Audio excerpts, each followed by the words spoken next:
Tarot card reading ya Jumanne ya leo ya tarehe 21 mwezi ni wa 7 mwaka 2026.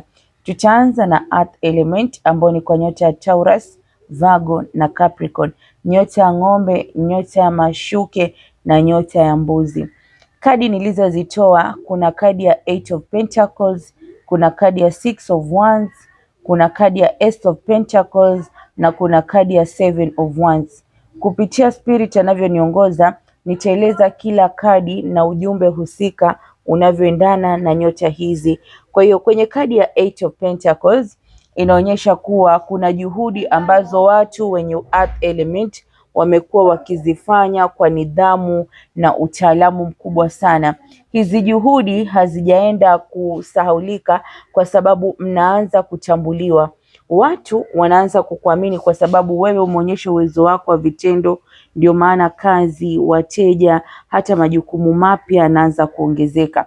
Kwenye kadi ya 6 of Wands inaashiria kutambuliwa na kupokea heshima. Spirit ilikuwa inaonyesha kuwa watu walikuwa wanakudharau sana na wanaanza kuona thamani yako na kutambua kuwa si rahisi kupata mtu wa kuchukua nafasi yako.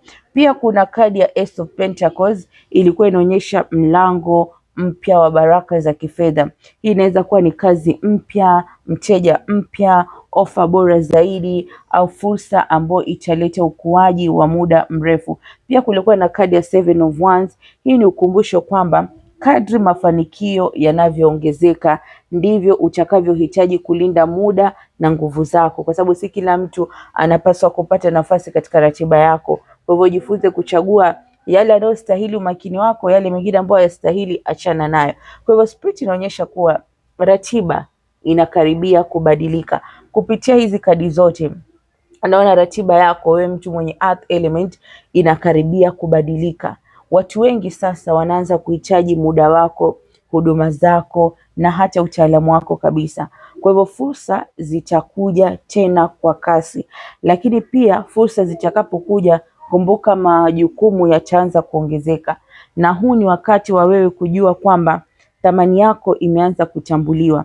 Pia kuna mtu ambaye alikuwa amekudharau sana hapo nyuma, amekuwa akikudharau, lakini sasa anaweza kurudi kwa sababu ameona picha kubwa kwa wewe si mtu wa kawaida tu, wewe uko level zingine. Sasa huyu mtu ataanza kurudi, na akirudi ataanza na ofa bora zaidi, baada ya kugundua kuwa wewe haukuwa rahisi, si mtu wa kubadilishwa, si mtu wa kubadilishwa na upepo, wewe ni mtu mwingine tofauti. Kwa hivyo ndani ya siku 7 hadi 10 zijazo unaweza kupokea mwaliko, unaweza kupokea ofa na hata fursa za uamuzi wa haraka. Kwa hivyo pia nikisema ndani ya siku 7 au hadi 10, pia niliona nishati ya namba 7 ikiwa inaonekana na watu wa Earth Element. Hii namba 7 inaweza kuonekana, inaweza kuhusu siku 7 zijazo. Kunaweza tokea mabadiliko, au tarehe 27 mwezi wa Julai kunaweza tokea kitu kikubwa au ofa au kitu chochote kizuri, na pia unaweza kupokea fedha